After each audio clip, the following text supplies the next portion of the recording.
Normalmente dovrebbe durare pochi secondi. Sì, questa è la norma. E però succede effettivamente che anch'io ne ho viste alcune che duravano delle ore, ma quella non è una cosa normale. Veramente dovrebbero essere piccole, corte e dovrebbero durare pochi secondi. E invece se ne vedono di giganti che durano per ore, lunghissime. Bene, magari voi all'inizio avrete dei problemi a seguirmi, magari non mi crederete, però vi assicuro che è importante che guardiate tutto questo video perché alla fine sarete d'accordo con me. Vi prego, vi sto pregando di guardare tutto questo video. Could a strange substance found by a Southwest Arkansas man be part of a government test? Well, that's the question at the heart of a phenomenon called chemtrails, now getting widespread attention. Well, they say the government is dumping chemicals on us to control or manipulate the weather. And they say the unusual-looking jet trails in the sky are actually chemical-laden chemtrails. People say the government is up there in airplanes spraying all kinds of chemicals to change or manipulate the weather, leaving what you see there, and they call that a chemtrail. So what I look up there and I think are contrails, you're telling me are chemtrails? Yes, that a contrail would be dissipated by now. Chemtrails. On the internet, they are cited as proof of the government creating clouds to combat global warming. They claim the American government, with the secret approval of the national government, is covertly using jet aircraft to spray population centres with aluminium, with barium, and with strontium so as to reduce people's immunity and reduce the global population. That is not rain, that is not snow. Believe it or not, military aircraft flying through the region is dropping chaff. Small bits of aluminum, sometimes it's made of plastic or even italicized paper products, but it's used as an anti-radar issue, and obviously they're up there practicing. Now, they won't confirm that, but I was in the Marine Corps for many years, and I'll tell you right now, that's what it is. What happens here, military jets, some come out of Key West Air Force Base, and they move off into the atmosphere, and they drop mylar strips. Some could be a little wider, some are small glass fibers that are coated in aluminum. And what the Air Force does is they take their military jets and they dump these out of the aircraft, they fall into the atmosphere, and some take as much to a day to fall down. This is inevitably military or something going on. The government, the Air Force, you see this kind of a pattern like this, you can rest assured there's something going on. They're actually little bitty magnetic, little bitty strips of, whether it's aluminum. Non so se avete capito di cosa si sta parlando, cercherò di essere più chiaro. Parliamo delle scie che rilasciano gli aerei nel cielo. Allora, dovete sapere che gli aerei di linea, i normali aerei di linea, che portano i passeggeri da un luogo a un altro, solo in particolari condizioni atmosferiche rilasciano dietro di loro una scia di condensa, cioè il vapore che esce dai motori si condensa a quelle temperature bassissime sui 10.000 metri e di conseguenza si può vedere una scia dietro l'aereo, ma una scia che dura pochi secondi e pian piano che l'aereo passa la scia dietro si consuma e svanisce. Non so se vi è mai capitato di alzare lo sguardo al cielo, anche qui in Italia, e notare che invece ci sono scie lunghissime che vanno da un orizzonte all'altro. Bene, quelle non sono scie di condensa, quelle sono scie chimiche.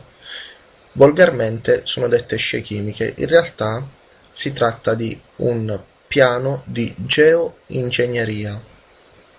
E adesso ascolteremo parlare proprio un esperto di geoingegneria, sentite cosa dice. And by the way, it's not really a moral hazard, it's more like free riding on our grandkids. And by the way, it's not really a moral hazard, it's more like free riding on our grandkids. Numerous air quality studies, including from CARB, California Air Quality Resource Board, have named submicron-sized particulates as being particularly harmful for human respiration. Through all the discussions today, I have not heard any mention of this fall out, and has this been studied, and also the effects of a highly reactive metal like aluminum on toxifying soils and waters?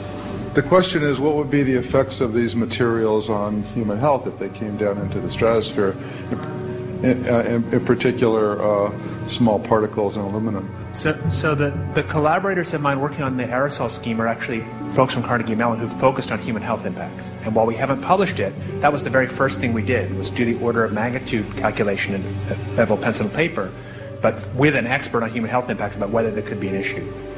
And for aluminum or other particles, there are a lot of toxicological things that need to get looked at seriously.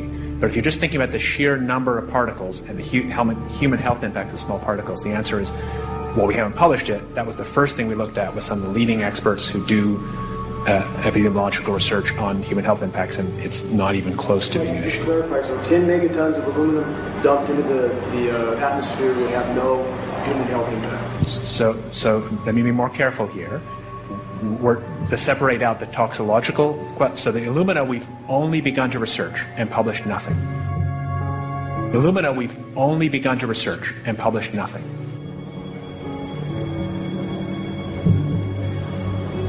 Dane looked at him and he said, so you're telling me that spraying 10 to 20 megatons of aluminum, as you said, would have no human health effects?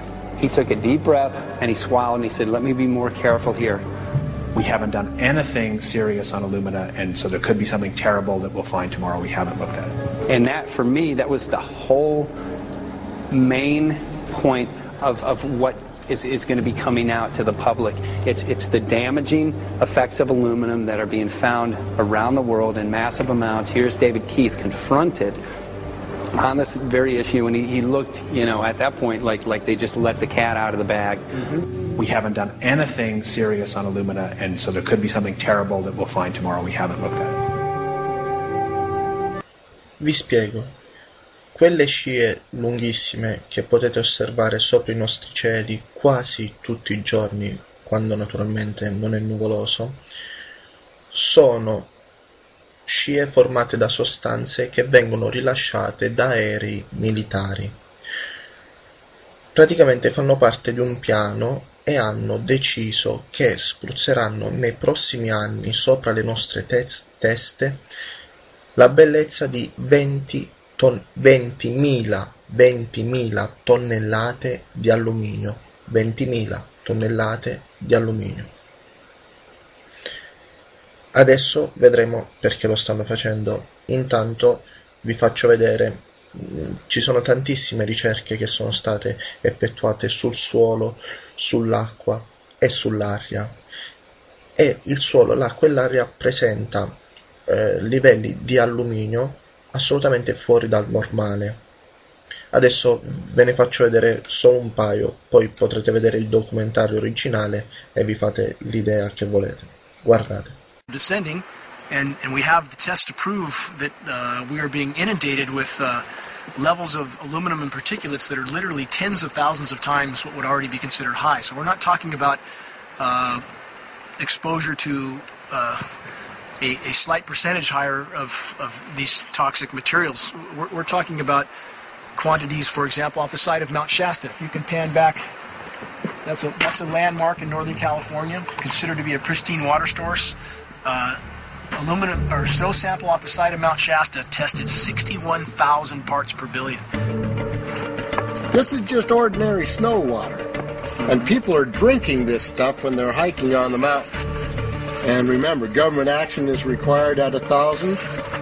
This is 61 times over the government limit, and our hikers are drinking this poisonous. A lot of drink 61,000 micrograms per liter of aluminum. And again, we've already seen in 5 years soil pHs in this area that have escalated 10 to 12 times, and we can prove that conclusively. Well, this is not speculation. We can prove conclusively that these metals have been in the rain. We have duplicate samples. Bachelor of Science in Forestry, International School of Forestry at Missoula. Master's in Zoology, specialized in aquatics. 35 years with the U.S. Forest Service as a wildlife biologist. And before that, several years with the USDA Soil Conservation Service. as a soil conservationist, also have run the botany programs, range and grazing programs, and I continue that today. Right now I do a lot of master gardener consultation work. Here's another test that's revealing 375,000 parts per million aluminum, barium at 3,090, and strontium at 345. Yeah, that's from a lined pond. With EPDM fish-safe pond liner. There is no chemicals, manufacturing materials at all in that pond liner that's available to the aquatic life. It's designed for that purpose. The well that feeds this pond has been tested and retested. ND, no detectable aluminum, 0. The only other place this pond can receive water is rainfall. We are located on a filtered, forested hilltop, miles and miles and miles away from any industry, highway, and so forth. After several heavy spray days, there was a film that we received formed on the surface of the water, and we tested that crust, and it was aluminum and barium. That after a year and a half's accumulation had 375,000 parts per billion of aluminum in it. It's literally toxic. We can say conclusively that what we see in the sky matches expressly what's outlined in numerous patents, and the materials on the ground match those patents. This material was not there 5 years ago. It is a recent phenomenon in the quantities it's in. It has escalated in some cases 50,000% in 5 years in the case of aluminum. From our original baseline reading of 7 parts per billion, which was already high, it has escalated up to 50,000% in 5 years. And we've seen profound changes in that time. I have a doctorate in inorganic chemistry from Oregon State University, in which I was working with different metals and oxidation states, and then did a postdoctorate work at Brandeis, where I was working stabilizing off oxidation states of different metals. The goal is to sort of figure out how everything fits in the dynamic equilibrium of life. I was working with Francis up in Mount Shasta, and he showed me some rainwater analyses that had to do with levels of aluminum, strontium, and barium in the atmosphere. So I feel the major toxin in these chemtrails is the aluminum. And from the levels we were looking in at Mount Shasta, this is totally, totally unacceptable. When you get to metals and biological systems, you're no longer talking about the bulk aluminum that people think about when they're drinking from soda pop cans and that. So once it gets to the aluminum oxide stage, it just forms a plaque within your arteries and shuts down life. When you take elements that normally aren't out in the environment and you start putting them in the environment, it raises some serious red flags. Aluminum is a very specific, nasty in biological systems. It takes that site and it never lets go, and it shuts down the site, and that's it. And so as you accumulate aluminum over time, it causes major neurological damage because it ends up as aluminum oxide that's essentially stuck in place and can't be flushed out by normal systems. At the core of everyone's condition, there's always some level of toxins. And aluminum is known to have cancer-causing effects. The half-life is decades. I think that we should be working on taking more of these toxins out of our environment instead of adding more toxins in. It's very concerning that if we add more toxins to our environment, that will be increasing the rates and risks of cancers. Even one patient is not worth it. We must have air that we can breathe that's not full of toxic chemicals and metals. We must have water that's not completely laden with whatever is being emitted from these aircraft. And if people stopped to consider that the atmosphere is as thin as a layer of paint on a basketball, it is an extremely thin layer that allows life to exist on this planet. To simply treat it as a physics lab and experiment with it until it is broken beyond repair is folly of unbelievable proportion. And if people understood that this sort of experimentation not only is going on, but has been going on for a very, very long time. Going back 50 years, there's been countless climate manipulation, weather modification programs that the vast majority of the public is completely unaware of. And if they think that this is not true, that certainly that somehow they would have known if it was occurring, I would ask them to look at things like Agent Orange and the things that governments do because they can, because there's no one to stop them, because they have these huge military machines that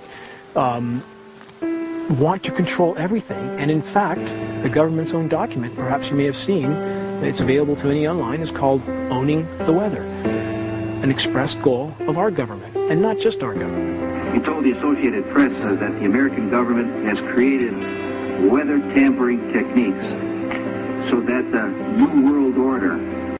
I served in the Arizona State Legislature for 12 years. I was in the House for 8 of those years and in the Senate for 4 of those years. When you see a plane fly overhead, there's a trail that leaves the end of that plane, and it goes from one horizon all the way to the other as the plane flies across, and it begins to filter out and cover more and more of the sky in kind of ripples. It widens out and fills the whole sky. I mean, how could anybody think that that was the case? And then to live and to be underneath that and know that whatever is in that is falling down upon you and upon your animals and upon the earth. And I mean, it's frightening to me. And if people don't start really waking up and facing the fact that we've got people that are doing terrible things to us, and we had better wake up and fight back now. I mean, I'm the mom of 11 kids. I've got 35 grandkids. I mean, I've got a stake in this. I care about what is going to be left for my children. I care about it, and I'm extremely worried about what is going to be left to them.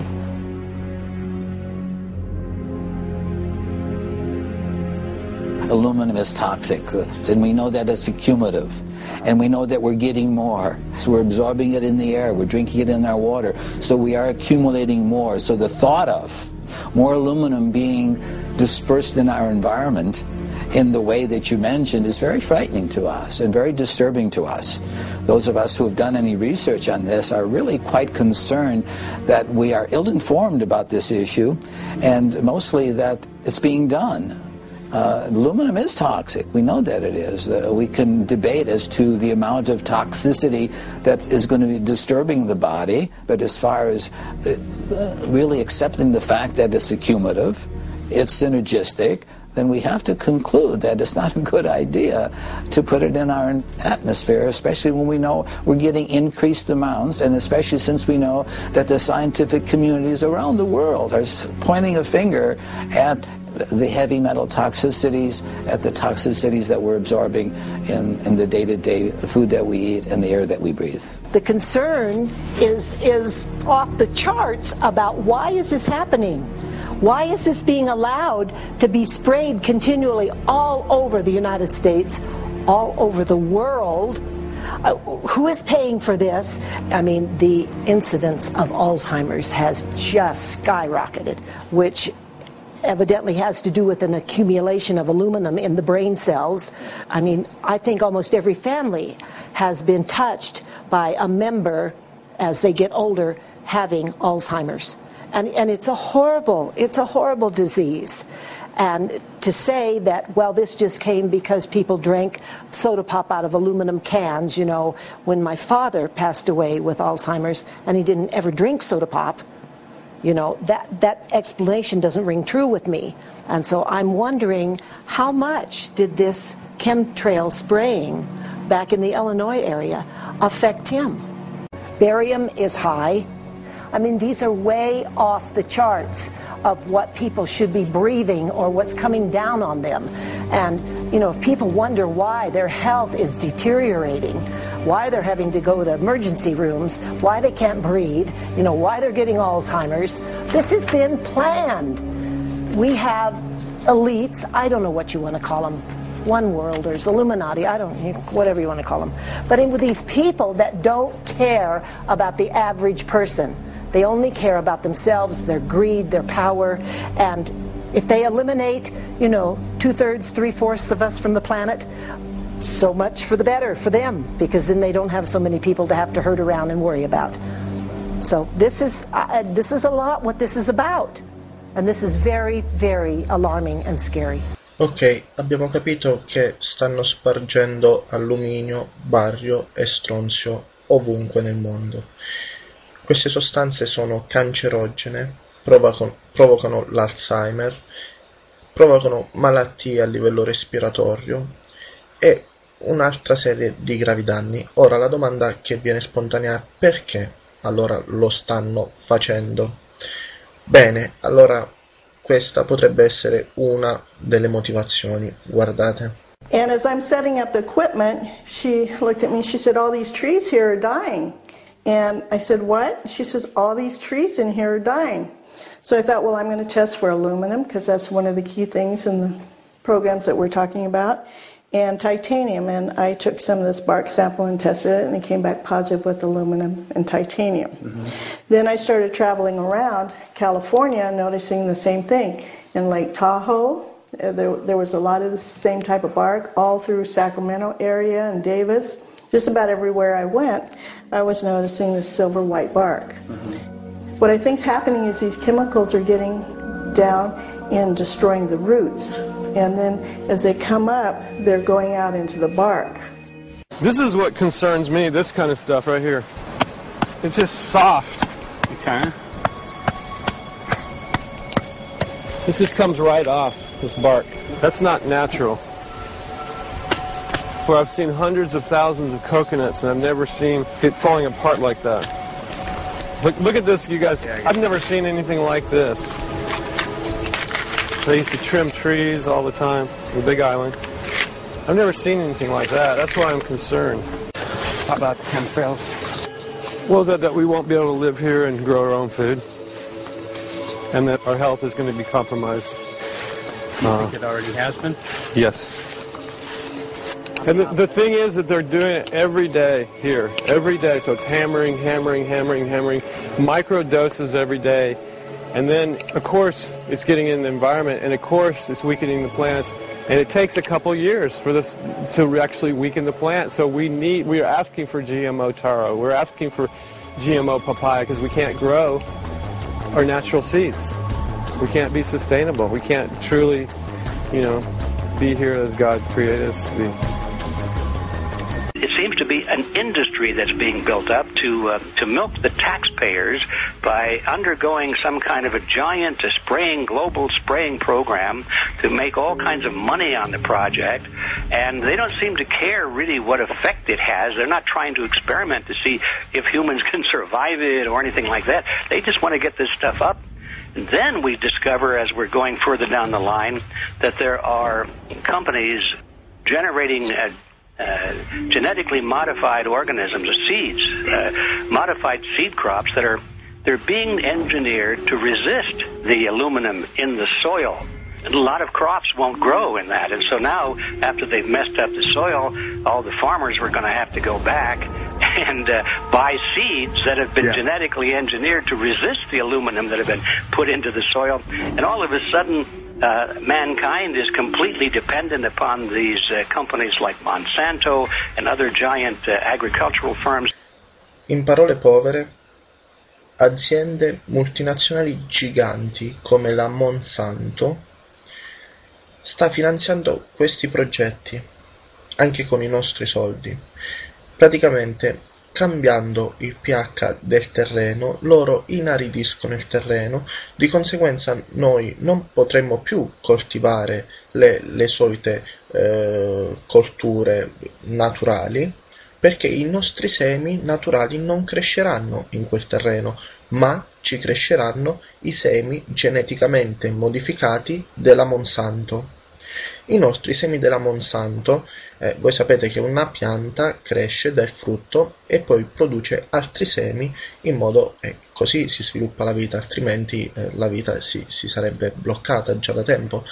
Invece i semi della Monsanto no, sono geneticamente modificati in modo che tu hai un seme, lo pianti, la pianta ti dà il frutto, ma poi devi comprare un altro seme per ripiantare un'altra pianta. Quindi, fra poco, aziende multinazionali come la Monsanto avranno il monopolio dell'agricoltura, perché avranno distrutto tutto ciò che c'è di organico.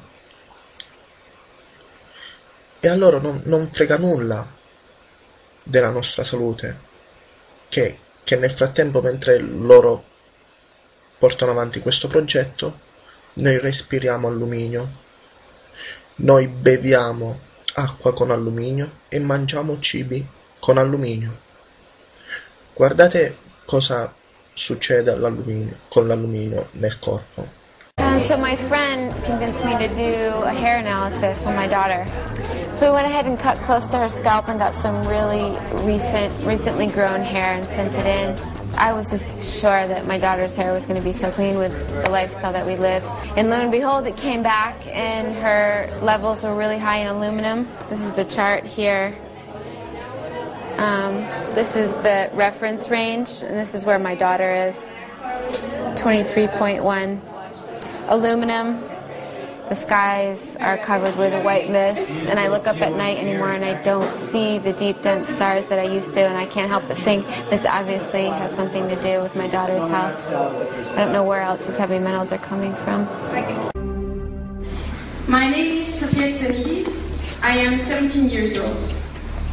It is quite scary to know that the air we breathe is not what it's supposed to be. That the food we eat and the water we drink contain traces of those substances which are sprayed out over all of us, as though we were being poisoned like insects. The feeling that this is causing me are feelings of deep anger and rage. I don't want to be poisoned, I don't want to be infected with cancer, and I'm just so angry that this global poisoning can be going on such a massive scale. And not enough is being done to stop this crime. Don't you feel better when you stand up and fight than if you crawl down in a little hole and go to sleep? You know, I mean, my gosh, people, your families are out there, children are out there, your grandchildren. I mean, you've got to do something to help. Can't people see this? Io non so perché la gente non riesca a vedere queste cose. Forse perché siamo troppo distratti da altre situazioni, da altri argomenti. Però ecco, la soluzione è proprio questa.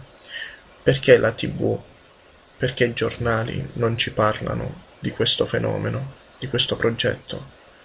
Beh, perché se la gente sapesse come stanno veramente le cose, non permetterebbe più che ci vengano spruzzati addosso questi elementi, e allora ce lo tengono nascosto. Quindi la soluzione qual è? La soluzione è parlarne. Potete parlarne sempre quando andate al bar, invece di magari lasciate da parte un attimino le discussioni sulla politica, sul calcio, sullo